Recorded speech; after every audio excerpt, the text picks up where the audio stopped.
తాకట్టులో ఉన్న బంగారం అమ్మాలనుకునే వారి ఇన్ఫర్మేషన్ ఇస్తే దాని వాల్యుయేషన్ బట్టి మీకు కమిషన్ కూడా ఇస్తుంది gold hub. Medchal BRS MLA మాజీ మంత్రి మల్లారెడ్డి పరిస్థితి అగామ్య గోచరంగా మారినటువంటి పరిస్థితి. ఏ పార్టీ వైపు పోవాలో అర్థం కానటువంటి సిచ్యువేషన్. ఓవైపు భారతీయ జనతా పార్టీలోకి పోతే తీసుకోమంటూ వాళ్ళంటా ఉన్నారు. కాంగ్రెస్ పార్టీలోకి రావడానికి రెడీగా ఉన్నా దయచేసి నన్ను కాంగ్రెస్ లోకి తీసుకోండి అంటే ఇటు కాంగ్రెస్ పార్టీ నేతలు కూడా మల్లారెడ్డిని చీ అంటున్నటువంటి పరిస్థితి. దగ్గరికి రానియనటువంటి దాఖలాలు కూడా పూర్తి స్థాయిలో చూస్తున్నాం. మల్లారెడ్డికి సంబంధించినటువంటి ఒక డైలాగ్ తెలంగాణ రాష్ట్రంలో వైరల్ గా మారింది. పాలమ్మినా పూలమ్మినా కష్టపడ్డా కాయా కష్టం చేస్తా అని చెప్పి అనేకమైనటువంటి డైలాగులు కొడుతూ ఉంటాడు. యూత్ లో ఒక అట్రాక్షన్ ని క్రియేట్ చేసినటువంటి మల్లారెడ్డి రాజకీయ భవిష్యత్తు మాత్రం కొంత ఇబ్బందికరమైనటువంటి వాతావరణమే కనబడుతున్నటువంటి పరిస్థితి.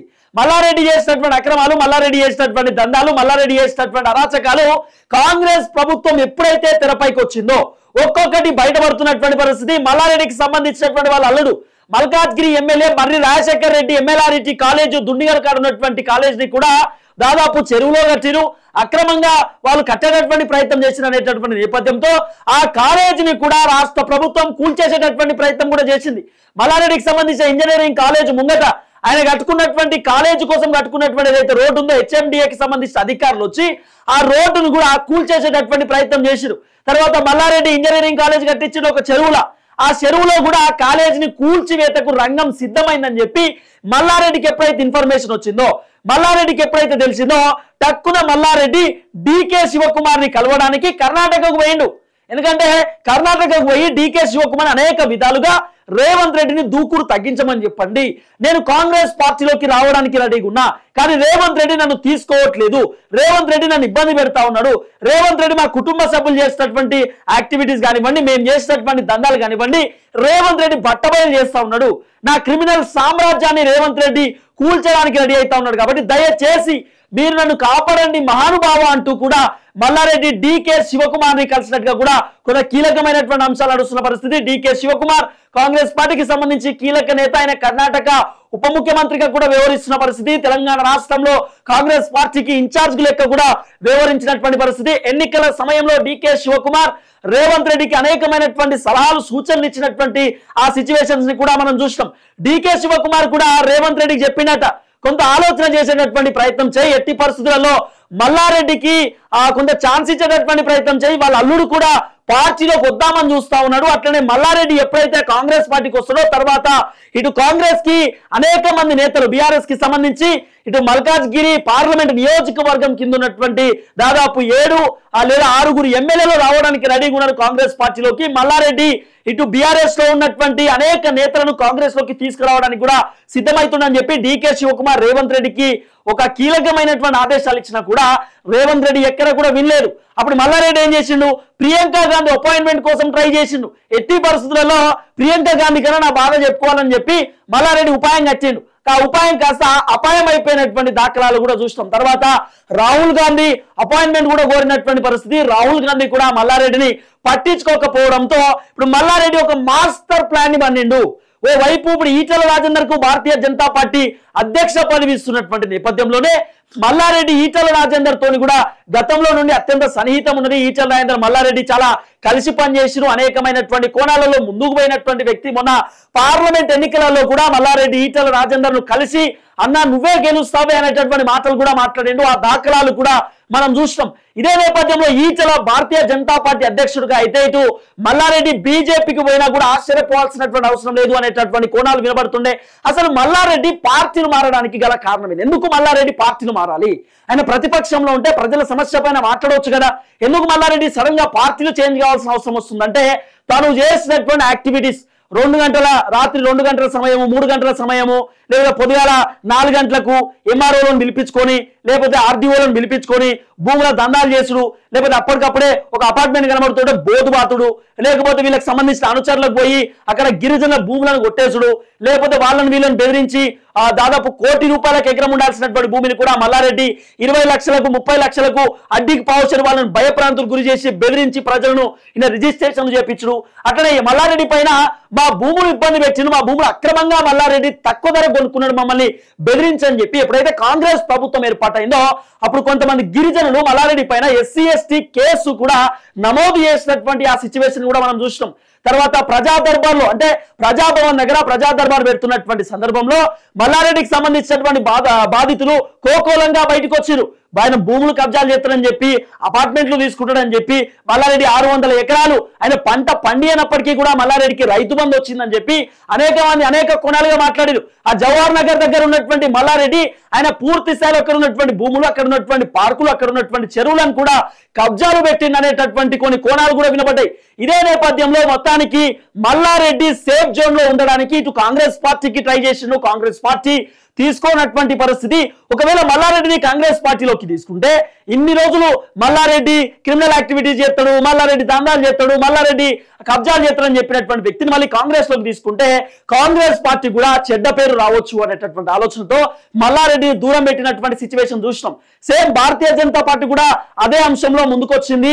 మల్లారెడ్డిని కనుక బీజేపీలోకి తీసుకుంటే ఖచ్చితంగా మల్లారెడ్డి పార్టీలు మారేటటువంటి వ్యక్తి, సేఫ్ జోన్ లో ఉండేటటువంటి వ్యక్తి, ఈ పార్టీని కూడా ఖచ్చితంగా ఇబ్బంది పెట్టేటటువంటి అవకాశం ఉంటుంది. మల్లారెడ్డి వస్తే ఇలాంటి అవినీతి పరులను మీరు ఎట్లా తీసుకుంటున్నారని చెప్పి పబ్లిక్ కూడా క్వశ్చన్ చేసేటటువంటి అవకాశం ఉందనేటటువంటి నేపథ్యంతో మొత్తానికి మల్లారెడ్డి ఇటు బీజేపీలో అవకాశం లేదు, ఇటు కాంగ్రెస్ లో అవకాశం లేనటువంటి నేపథ్యంలో మల్లారెడ్డి సారు కొత్త ఉపాయం కట్టిండు. ఇప్పుడు మల్లారెడ్డి సారు తెలంగాణ ఏదైతే ఇక్కడ టీడీపీ పార్టీ ఉందో గతంలో కాసాని జ్ఞానేశ్వరరావు తెలుగుదేశం పార్టీ తెలంగాణ రాష్ట్ర అధ్యక్షుడిగా వ్యవహరించినటువంటి పరిస్థితి. కానీ కాసాని జ్ఞానేశ్వరరావు ఆయన పార్టీకి రాజీనామా చేసి ఇక్కడ టీడీపీ పార్టీ ఎదిగేటటువంటి పరిస్థితి లేదు. ఎప్పుడైతే పవన్ కళ్యాణ్ అట్లనే ఇటు టీడీపీ తర్వాత బీజేపీ పార్టీ అలయన్స్ పొత్తు పెట్టుకుందో ఆ పొత్తులో భాగంగా ఈయనకు నచ్చక ఈయన రాజీనామా చేసిండు టీడీపీ పార్టీకి. తర్వాత ఏమైంది, ఇప్పుడు ఆంధ్రాలో కూటమి ఏర్పడ్డది. అంటే టీడీపీ ఇటు అలయన్స్ మొత్తానికి ఆ అధికారంలో వచ్చినటువంటి సిచ్యువేషన్ కూడా మనం చూస్తాం. ఇప్పుడు చంద్రబాబు నాయుడు ముఖ్యమంత్రిగా ఉన్నటువంటి పరిస్థితి, తర్వాత డిప్యూటీ సీఎంగా పవన్ కళ్యాణ్, తర్వాత అనేకమైనటువంటి కీలకమైన మంత్రి పదవులు కూడా ఇటు ఎంపీలకు సంబంధించి వచ్చినాయి, కేంద్ర మంత్రులకు సంబంధించిన విషయంలో కూడా మనం చూస్తాం. సో ఇదే నేపథ్యంలో కాసాని జ్ఞానేశ్వరరావు ఆయన రాజీనామా చేసి తర్వాత ఆయన బీఆర్ఎస్ పార్టీ కండువ కప్పుకొని చేవేళ ఎంపీ బరిలో నిలబడినటువంటి ఆ దాఖలాలు కూడా మనం చూస్తాం. చేవేళ నుండి కాసాని జ్ఞానేశ్వరరావు బీఆర్ఎస్ పార్టీ నుండి పోటీ చేసిండు, తర్వాత కొండా విశ్వేశ్వరరెడ్డి భారతీయ జనతా పార్టీ నుండి, తర్వాత రంజిత్ రెడ్డి కాంగ్రెస్ పార్టీ నుండి పోటీ చేసిండు. కాసాని జ్ఞానేశ్వరరావు అసలు ఆయనకు ఎట్లా అనుకున్నాడో ఏం పాడు, మరి నేను గెలుతా అనుకున్నా ఏమో, లట్టుకున్న బీఆర్ఎస్ లోకి దునికిండు. అసలు బీఆర్ఎస్ ఎందుకంటే ఈయన కూడా వెల్మ సామాజిక వర్గానికి చెందిన వ్యక్తి, ఇటు కేసీఆర్ కూడా అదే బ్యాచ్ కాబట్టి సరే ఇక మనం పోతే కేసీఆర్ దగ్గర తప్ప వేరే ఆప్షన్ లేదనుకుంటే ఏమో లట్టుకుని ఆడిపోయిండు. ఆడ బీఆర్ఎస్ టికెట్ తీసుకున్నాడు, అక్కడ నుండి పోటీ చేస్తున్నటువంటి ఆ సిచ్యువేషన్ కూడా మనం పూర్తి స్థాయిలో చూస్తున్నాం. ఇక తర్వాత ఇటు మల్లారెడ్డికి ఇప్పుడు అధ్యక్ష పదవి ఏది ఇక్కడ టీడీపీకి సంబంధించినటువంటి రాష్ట్ర అధ్యక్ష పదవి ఇద్దామనేటటువంటి ఆలోచనలో ఉన్నట్టుగా కొంత నడుస్తున్నటువంటి చర్చ. సో మొత్తానికి పాలమ్మిన పూలమ్మిన అని చెప్పినటువంటి మల్లారెడ్డి ఇప్పుడు టీడీపీ పార్టీకి తెలంగాణ రాష్ట్ర అధ్యక్షుడు లెక్క వ్యవహరించేటటువంటి పరిస్థితి కనబడుతున్నది.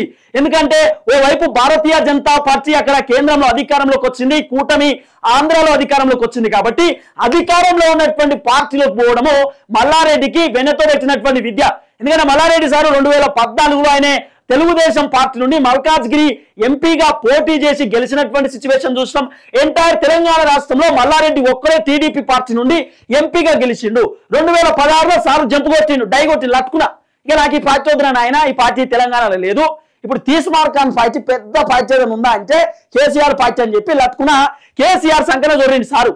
అటు మళ్ళీ కేసీఆర్ దగ్గర పోయిండు. సో 2016లో అది జరిగింది. తర్వాత ఇదే మల్లారెడ్డి భారతీయ జనతా పార్టీలోకి కాంగ్రెస్ పార్టీలో పోవడానికి మొన్నటి దాకా తహతహలాడిండు, పార్టీలు చేంజ్ కావడానికి, సేఫ్ జోన్ లో ఉండడానికి నానా రకాలుగా ట్రై చేసినటువంటి ఆ దాఖలాలు కూడా మనం చూస్తాం. ఇప్పుడు ఇదే మల్లారెడ్డి టీడీపీ పార్టీకి రాష్ట్ర అధ్యక్ష పదవిలో కొనసాగడానికి రెడీ ఉన్నటువంటి పరిస్థితి.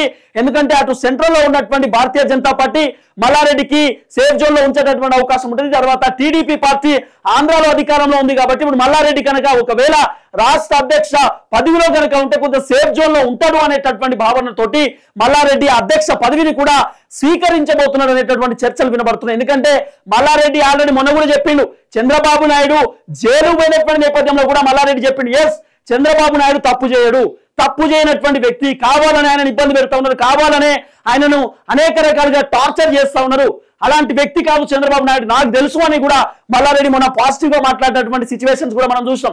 ఎప్పుడు కూడా మల్లారెడ్డి ఆయన పార్టీ చేంజ్ అయిన తర్వాత బీఆర్ఎస్ కు పోయిన తర్వాత చంద్రబాబు నాయుడు గురించి మల్లారెడ్డి ఎప్పుడు కూడా నెగిటివ్ మాట్లాడడం మనం చూడలే. సరే కొన్ని అంశాలలో కొన్ని కీలకమైనటువంటి అంశాలలో లేకపోతే ఏదన్నా జరిగినప్పుడు ప్రెస్ మీట్ లో లేకపోతే తప్పనిసరి పరిస్థితులలో మల్లారెడ్డి చంద్రబాబు నాయుడు గురించి మనం మాట్లాడుండొచ్చు కాక, కానీ మల్లారెడ్డి మాత్రం పూర్తి స్థాయిలో కావాలని మాత్రము ఎట్టి పరిస్థితులలో ఇటు చంద్రబాబు నాయుడు గురించి ఒక్కసారి కూడా నెగిటివ్ మాట్లాడినటువంటి దాఖలాలు మనం చూడలే.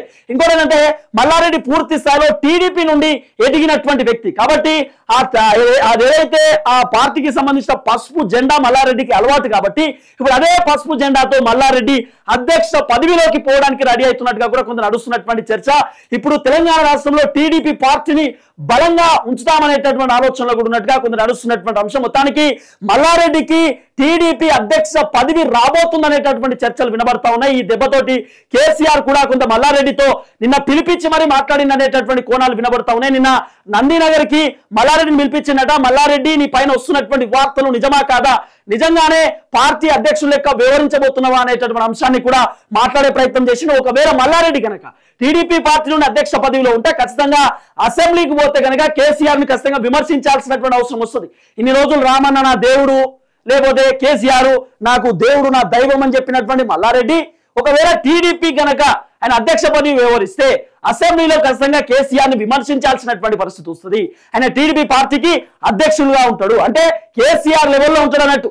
సరే కేసీఆర్ ఇప్పుడు బీఆర్ఎస్ పార్టీకి అధ్యక్షుడిగా ఉన్నాడు కాబట్టి ఇప్పుడు ఈ టీడీపీ పార్టీకి కూడా మల్లారెడ్డి అధ్యక్షుడిగా ఉంటే ఇద్దరికి తగ్గ ఫోర్ ఫైట్ ఉండేటటువంటి అవకాశం ఉంది.